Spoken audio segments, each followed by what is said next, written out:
Hey kids. So I'm back on the trail at Dix Creek. I've got about 4.5 miles today. The next 30 miles is definitely bear country. I did buy some new equipment to help me get through this section, hopefully safely, and keeping the bears safe as well. They are definitely acclimated to people, and our food, and that can cause a bear at some point to potentially attack someone for food, and then they have to be euthanized. So the best way to keep them safe is to keep them away from your food. I'm just sitting at a picnic area right now, getting ready. I have a short hike today. Staying at Plum Orchard Shelter. They do have bear cables there, and that is the last time I will see bear cables for about 25 miles. So I would hike a little longer, but I have a little too much food to fit in my bear can, so I do need to stay a night and just eat my food so it all fits in there until I go through the worst of bear country. So again, I'll be perfectly safe as long as my food isn't with me and I don't smell like a delicious pizza. So I'll talk to you later. Cell phone reception is bad here, so you may not hear from me. I will reach you through my Garmin InReach to let you know I'm okay.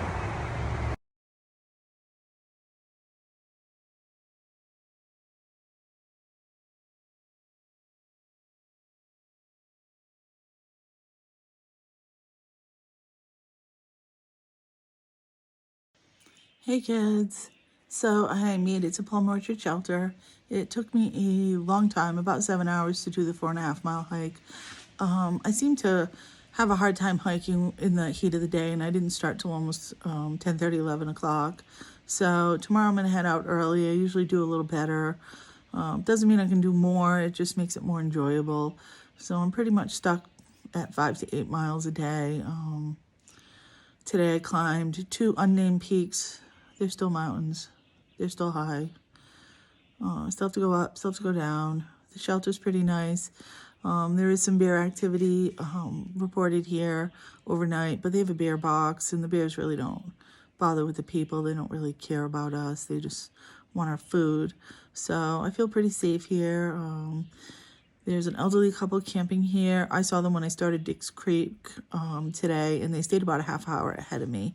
So they've camped here, and another man his name is Jeff, he's camping here tonight as well. So we're expecting more people. I'm probably going to go to bed early. I'm just exhausted.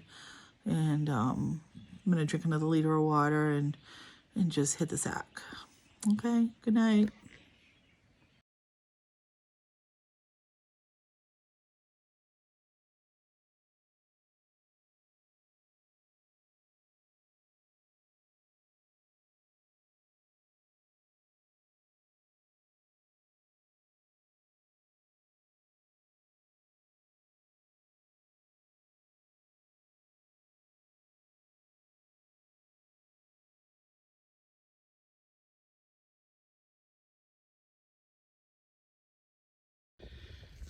I want to show you these cool little paths that kind of go through rhododendron-like forest.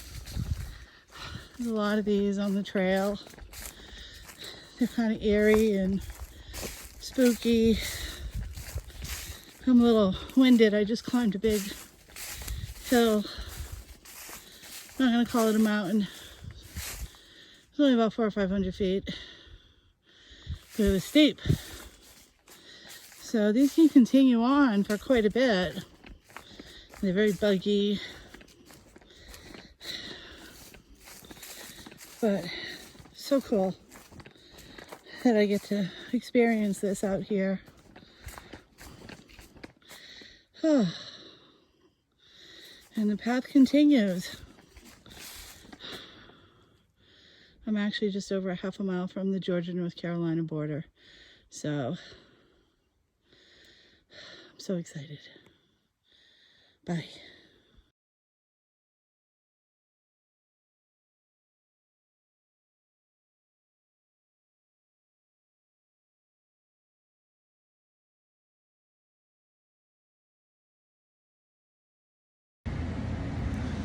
Hey everyone. So Yesterday, about a mile past the North Carolina border, I was going up a really steep climb. There were 3 steep climbs in a row, back to back. It was really dangerous, and I did get hurt.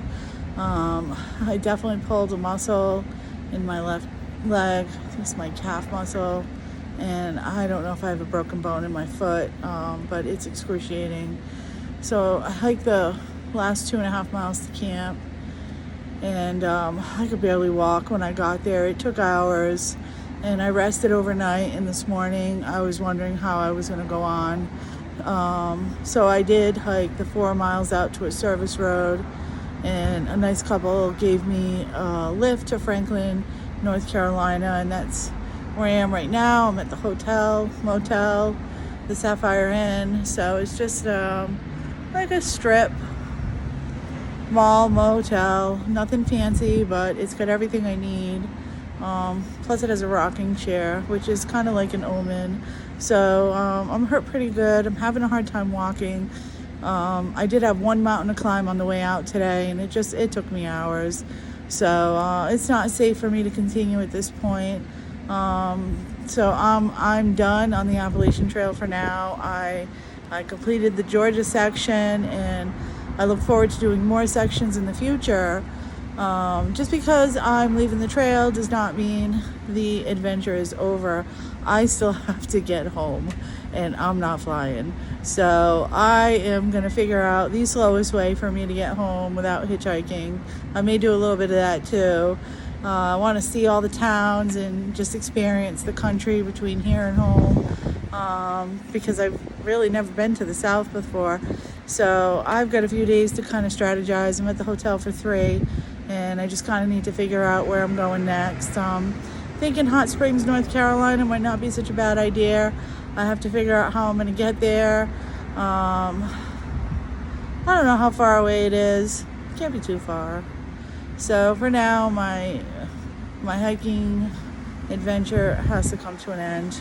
I can barely walk to the restroom, so I am not going to make another mountain. And I typically cross about 2 a day.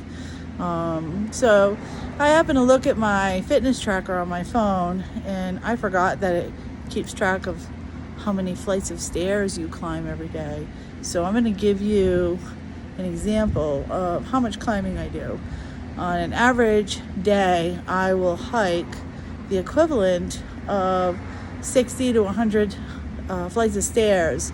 That's how far up and down the mountains I go every day. And that's just in a 5 or 6 mile stretch. Some of these young kids are pulling like 15 or 20 miles a day. They're probably doing 300 or 400 flights of stairs a day, or the equivalent of. I don't know how they do it. My body won't let me get past 100 flights. I am just done at that point. And I'm really glad I got to come out here and experience all this.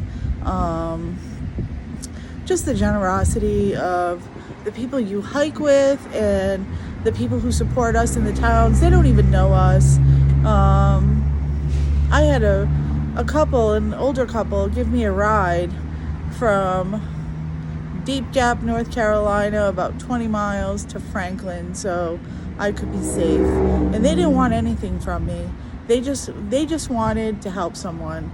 And I said thank you, and I let them help me. And I'm glad I did that. So even though I'm a little upset with Georgia, because you almost killed me, but it's actually North Carolina that did me in. But in Georgia, I climbed more than 40 mountains, balds, knobs, and unnamed peaks. And every muscle in my body felt every step of it. It is not easy hiking out here. These are not horizontal miles. If they were, I'd be through the Smokies already. This is a very uphill battle, and I'm not putting away the trail. I'm just sectioning it off for now. So maybe later on when I get home, maybe I'll go out and I'll do the Connecticut section. It's only 50 miles. I can get that done. Even if I take my time, it doesn't matter. The trail will always be there for me. And I'm really, really glad that I got to do Georgia. It is one of the toughest sections of trail of the whole thing. Just you will go over every single mountain peak in Georgia from the time you start until the time you enter North Carolina. They have not spared you 1 ounce of pain here. So it's a good place to see what the trail is really like and the community, and I am going to miss it. And no, I never saw a bear. I did see a big pile of bear duty while I was exiting the mountains today, and it scared me, and I actually think I walked a little faster after that, and it hurt so bad. So no bears. So anyway, stay tuned. The adventure is not complete. Well, like I said, I still have to make it home, and I'm not flying. I'm going slow. So can't wait to see what kind of shenanigans I'm going to get up to. All right, bye everybody.